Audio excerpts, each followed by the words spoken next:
Hello, welcome back to Magic Pengel. I'm still Garmonix, and today we add to our ranks a mighty wizard. The wizard comes with us via one of the actual first suggestions. Should be by Eclectic Taste, if I remember correctly.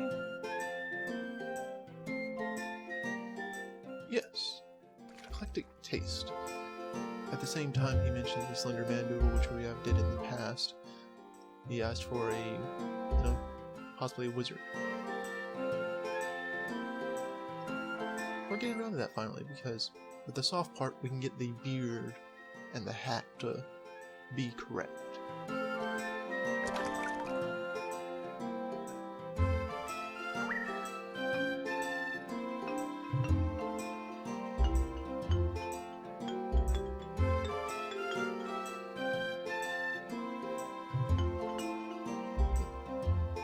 Shown off the rotate part, but you could sort of see for a moment. You'll see it better later on when I actually pull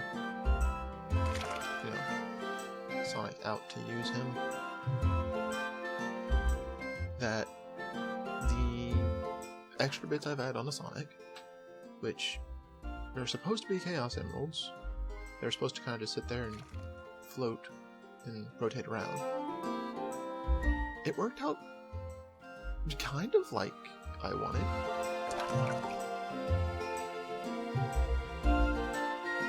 But not so much. And since nobody made a suggestion about who to remove from the team for us hitting max numbers, I just removed the oldest doodle, which was Kirby. So we lost our good sweep.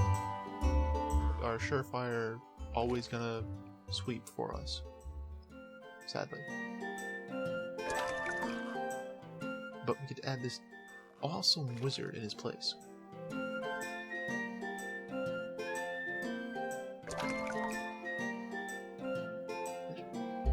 This makes us have a lot of magic doodles.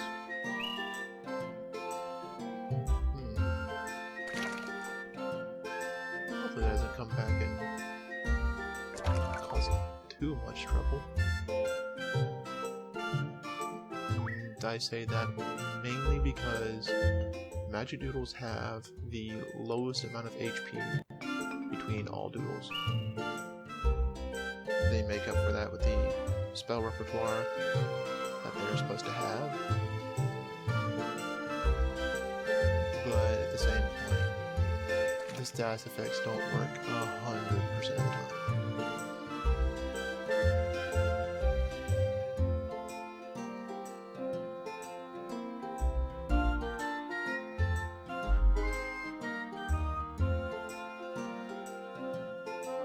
And something you should note when you're drawing with the soft tool, if you wish to have something not clip into the body, you're going to want to angle the entirety of it.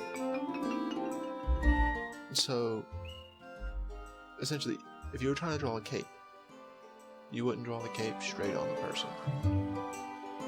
You would draw it at about a 30 to 45 degree angle from their body, is how much you'd want to have it angled out. And I'm going to show off another trick here, because we need the hat, the iconic wizard hat, nice and pointy, but running into a couple of issues, right?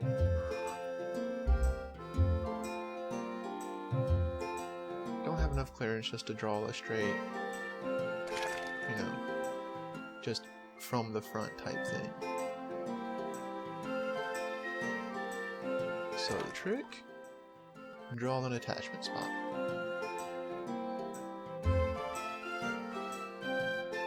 That's the trick. You draw a spot that's going to be where you want the actual part to end up sitting. Then you just draw a line there, and then you build off that.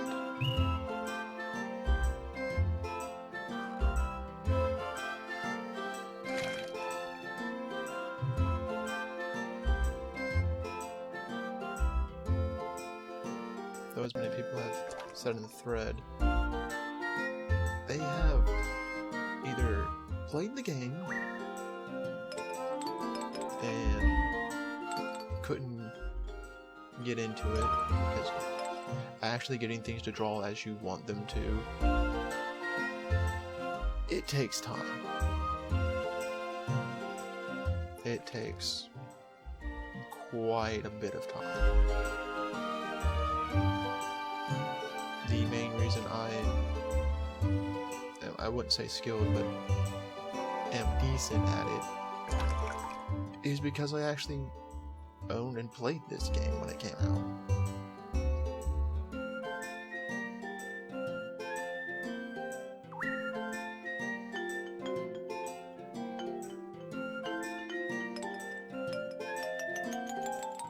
Just a few more finishing touches left to go on our wizard here. Then we're off to do battle. Not a lot of plot relevant things happen this time, but we are closing in on the end of the tournament. Basically the end of the game. Including this fight that we're doing today. The fights left in the tournament should only be about 3?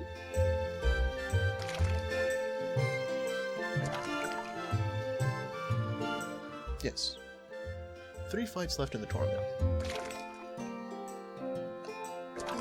And only 2 palette parts left to get. There you can kind of see the, very, very briefly, the purple balls I added, which that was mainly because we need to squeeze out all the color we can for the doodles. The more color, the more stats they have, obviously. It's better that way. But not only that, they are also a reference to Iron Stones from Dungeons & Dragons, D&D, Pathfinder, whatever you wish to call it.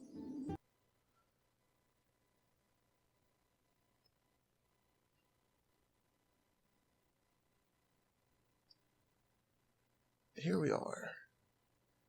And our opponent is Hank.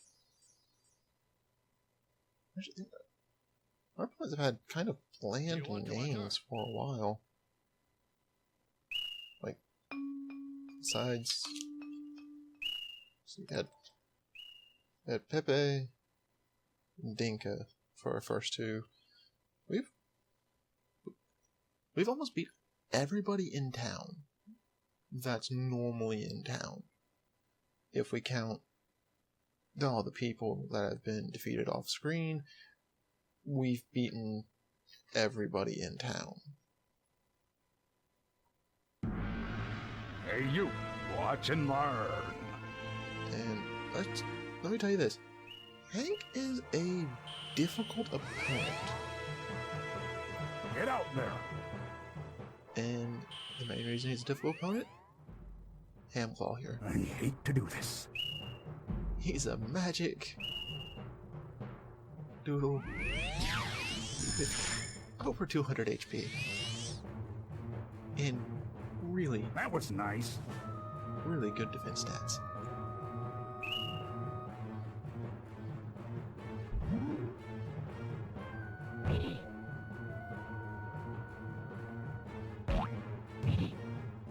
And pretty good attack.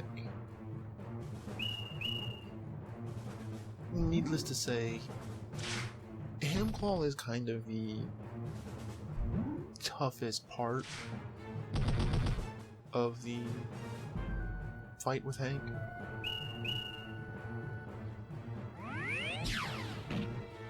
And sadly, our wizard doesn't even get to cast a spell before going down.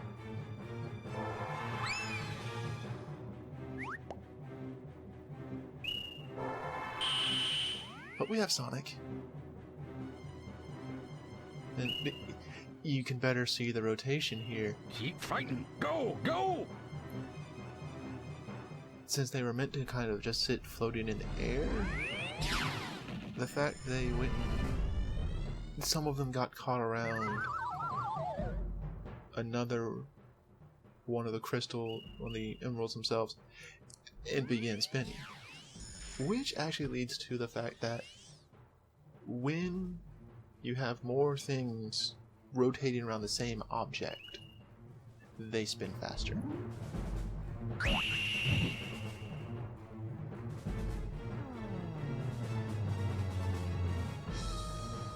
I need you back.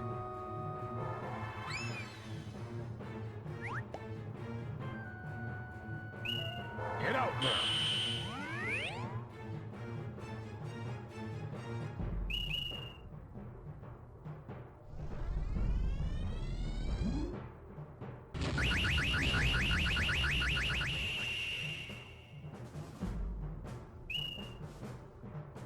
And if you had not noticed beforehand,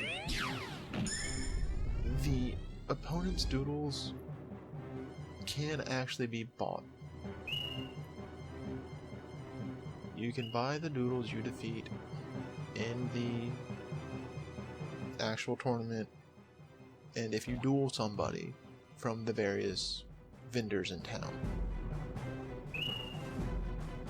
But not really worth it.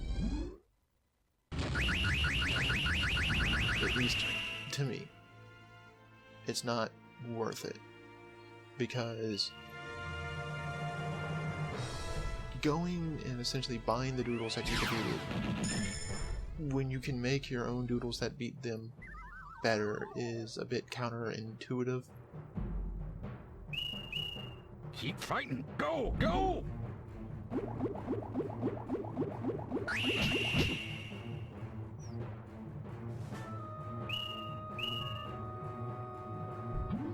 Sonic holds on well here.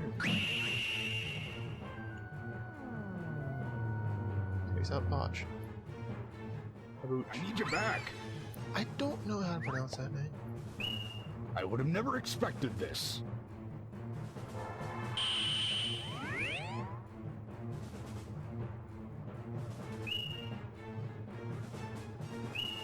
Keep fighting. Go, go!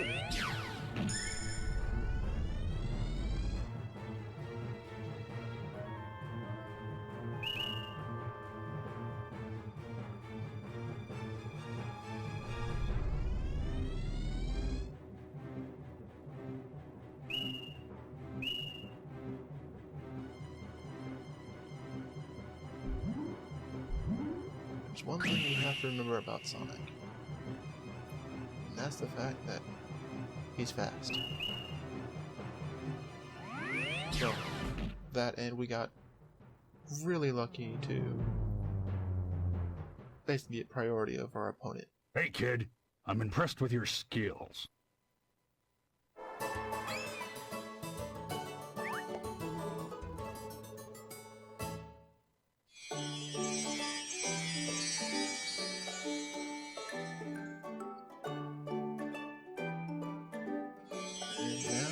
Pengel can hold 9,000 lines. His last few fights gives 1,000, well, yeah, 1,000 lines apiece. Which is actually a lot. Up until this point, it's been 500 each fight. And our palette part for this time is wing. If you draw big enough wings, your doodle will fly.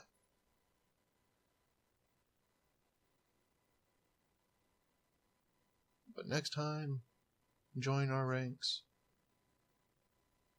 An iconic man who loves to run.